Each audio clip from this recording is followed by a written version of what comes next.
महाराष्ट्र के 16 विधायकों की अयोग्यता का सुप्रीम कोर्ट की बड़ी बेंच को सौंपा गया मामला। बड़ी बेंच करेगी मामले की सुनवाई। मामले पर सुप्रीम कोर्ट ने कहा, प्रावधानों का दुरुपयोग कर रहे हैं विधायक। दिल्ली सरकार की बड़ी जीत, कोर्ट के फैसले से सीएम अरविंद केजरीवाल हुए और मजबूत। दिल्ली सरकार की याचिका पर सुप्रीम कोर्ट का फैसला, एलजी चुनी हुई सरकार की सलाह और मदद से चलाएगा प्रशासन। दूसरे राज्यों से कम है दिल्ली सरकार के पास अधिकार। प्रधानमंत्री नरेंद्र मोदी ने राष्ट्रीय प्रौद्योगिकी दिवस 2023 को चिन्हित करने वाले कार्यक्रम का किया उद्घाटन।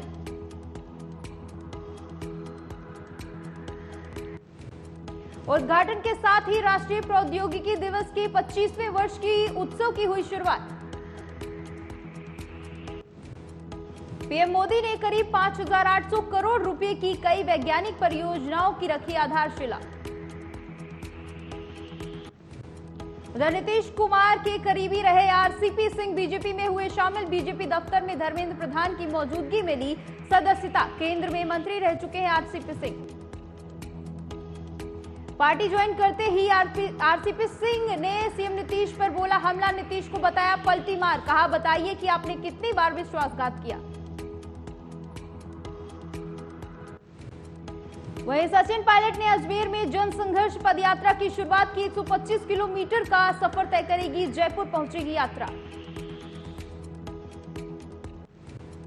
जनसंघर्ष पदयात्रा पर कांग्रेस में हलचल तेज। अशोक गहलोत कैंप ने यात्रा को बताया अनुशासनहीनता। कांग्रेस प्रवक्ता पवन खेड़ा ने सचिन पायलट की जनसंघर्ष यात्रा को बताया मजाक। जनसंघर्ष यात्रा पर बोले पवन खेड़ा, मजाक का क्या समाधान करें। जम्मू कश्मीर में बड़े आतंकी हमले का अलर्ट। आत्मघाती हमले को अंजाम देने की कोशिश में जैश के आतंकी।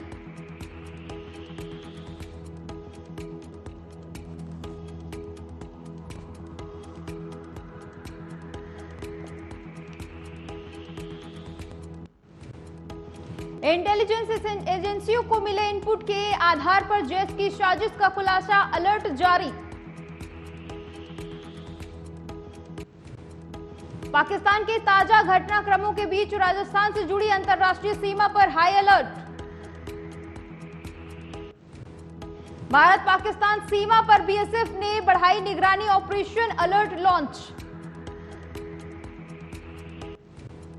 पंजाब के अमृतसर में गोल्डन टेम्पल के पास 5 दिन में तीसरी बार हुआ ब्लास्ट। सूचना पर पहुंची पुलिस ने धमाके वाली जगह को किया सील। मामले में एक घायल समेत 5 लोगों की गिरफ्तारी।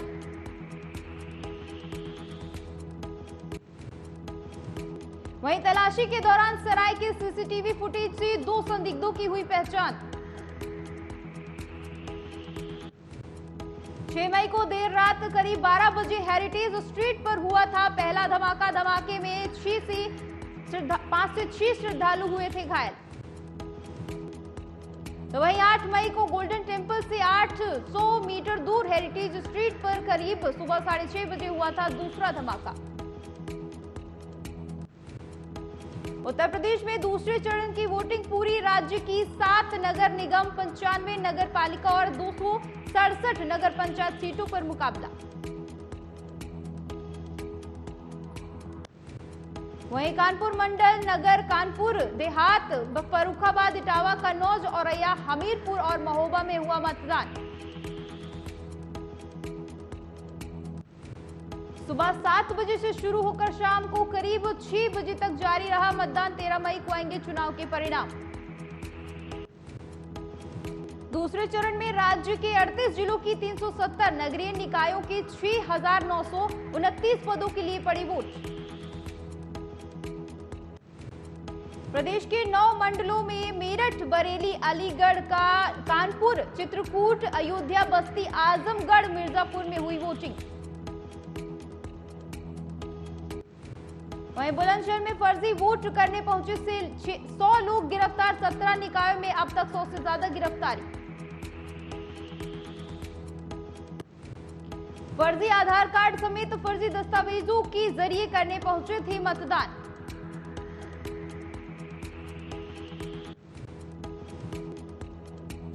मामले में डीएम चंद्र प्रकाश सिंह ने की गिरफ्तारी की पुष्टि। कुछ लोगों ने फर्जी आधार बनाए थे, कुछ लोगों के द्वारा फर्जी इपिक बनाया गया था, कुछ लोगों के द्वारा फर्जी गाजियाबाद में लूनी इंटर कॉलेज में फर्जी मतदान का मामला आया सामने।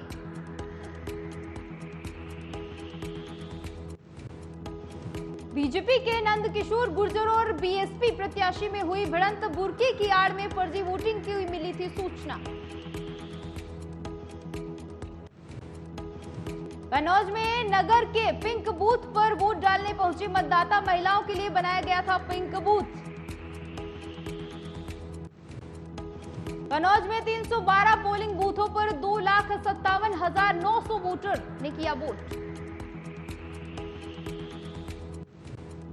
उधर मेरठ में ऊर्जा राज्य मंत्री सोमेंद्र तोमर ने किया मतदान। पत्नी के साथ वोट डालने पहुंचे थे सोमेंद्र तोमर। सोमेंद्र तोमर ने अखिलेश यादव पर साधा निशाना, कहा समाजवादी पार्टी के लोग वर्ग विशेष तक सीमित। सोमेंद्र तोमर ने कहा प्रदेश का युवा अब मोदी जी और योगी जी के साथ। दंगे से लेकर युवाओं को भड़काने का, मेरठ में सपा के पोलिंग बस्ते पर पुलिस ने चलाई लाठी। पुलिस ने बस्ता एजेंट और वोटरों को पीटकर भगाया। फतेहुल्लाहपुर पोलिंग बूथ के बाहर पुलिस ने चलाई लाठी। चौकी इंचार्ज नीरज बघेल पर पक्षपात के आरोप। फतेहुल्ला के 3 बूथों पर फर्जी मतदान के आरोप। इलाके के चौकी प्रभारी पर लगे फर्जी मतदान के आरोप। वहीं हाथरस में स्थानीय निवासियों ने किया चुनाव का बहिष्कार का ऐलान। पत्थर वाली रोड के निवासी जलभराव और गंदगी से परेशान।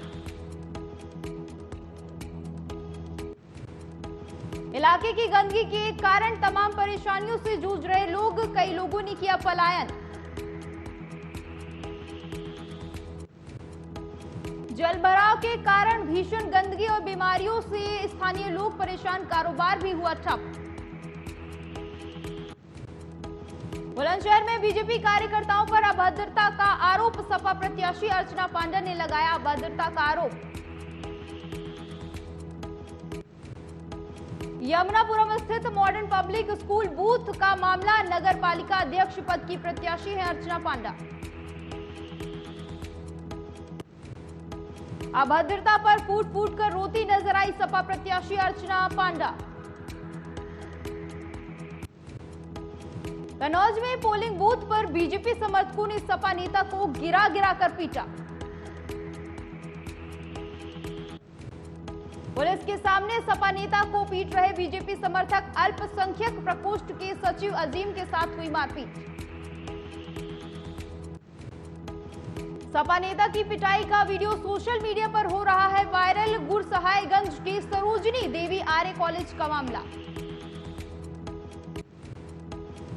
वहीं मेरठ में बुजुर्ग महिला को चारपाई पर लेकर बूथ पहुंचे परिजन। चारपाई से लेकर महिला को वोट डलवाने पहुंचे थे परिजन। मतदाताओं में मतदान को लेकर दिखा भारी उत्साह। बूथों पर दिखी भारी भीड़। उधर अमरोहा में अनियंत्रित होकर पलटी तेज रफ्तार बस। हादसे में बस चालक और कंडक्टर हुआ गंभीर रूप से घायल। नीलगाय को बचाने के चक्कर में हुआ हादसा। बस की टक्कर लगने से नीलगाय की मौके पर हुई मौत। मौके पर पहुंची पुलिस ने घायलों को जिला अस्पताल में कराया भर्ती। रजपुरा थाना क्षेत्र के खाद्र गुजर मार्ग का मामला। उन्नाव में संदिग्ध परिस्थितियों में पेड़ पर लटकता मिला युवक का शव। ग्रामीणों ने पुलिस को दी सूचना। मौके पर पहुंची पुलिस ने शव को पोस्टमार्टम के लिए भेजा। मामले की जांच शुरू।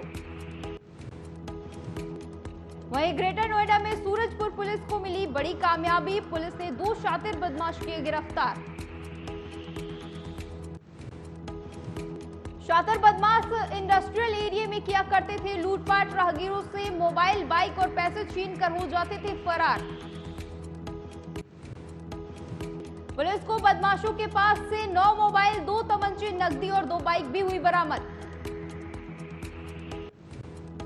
मैनपुरी में एसपी आवास के पास से चोरी हुई कार, चोरी की तस्वीरें सीसीटीवी कैमरे में हुई कैद। घर के बाहर खड़ी कार को खिड़की का लॉक तोड़कर किया गया था चोरी। लॉक तोड़ने और कार चोरी की साफ तस्वीरें सीसीटीवी कैमरे में हुई कैद। आरोपियों की तलाश जारी। आतंकवाद पर चीन फिर हुआ बेनकाब। यूएन में आतंकी रऊफ को ब्लैकलिस्ट करने के प्रस्ताव पर जताई आपत्ति।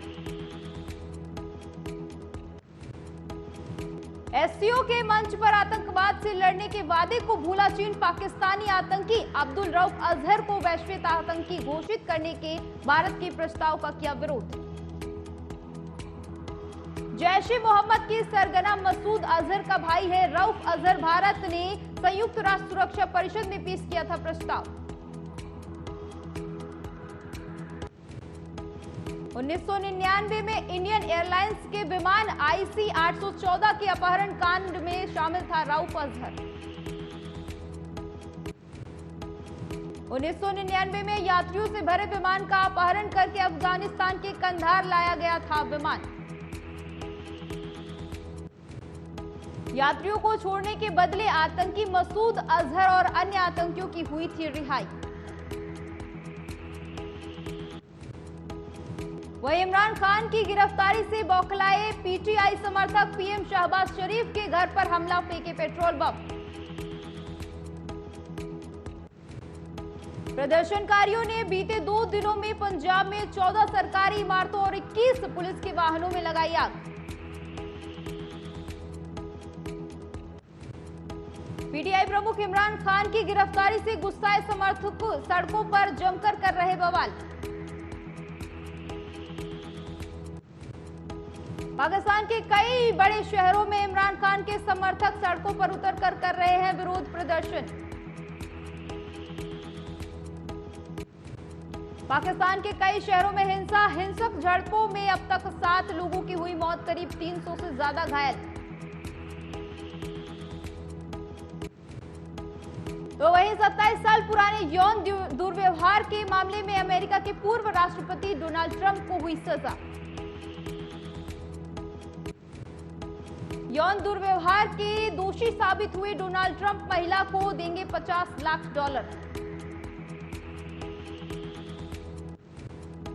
फैसला आने के बाद बोले ट्रंप, फैसले के खिलाफ करूंगा अपील। ईजीन कैरल नाम की महिला ने ट्रंप पर लगाया था यौन दुर्व्यवहार का आरोप। जीत के बाद बोली कैरल, ये सभी महिलाओं की जीत जिनके आरोपों को लोग नकार देते हैं। तो वहीं सारा अली खान ने किए बाबा केदारनाथ के दर्शन, तस्वीरों ने जीता फैंस का दिल। सारा के पोस्ट को देखकर फैंस को आई सुशांत सिंह की याद।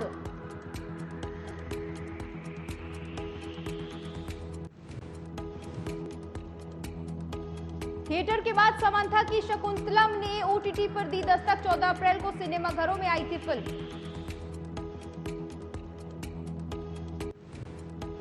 कालिदास के लोकप्रिय नाटक अभिज्ञान शकुंतलम पर है आधारित। OTT पर हुई रिलीज। फिल्म को डिजिटल प्लेटफॉर्म पर भी सभी भाषाओं में किया गया रिलीज।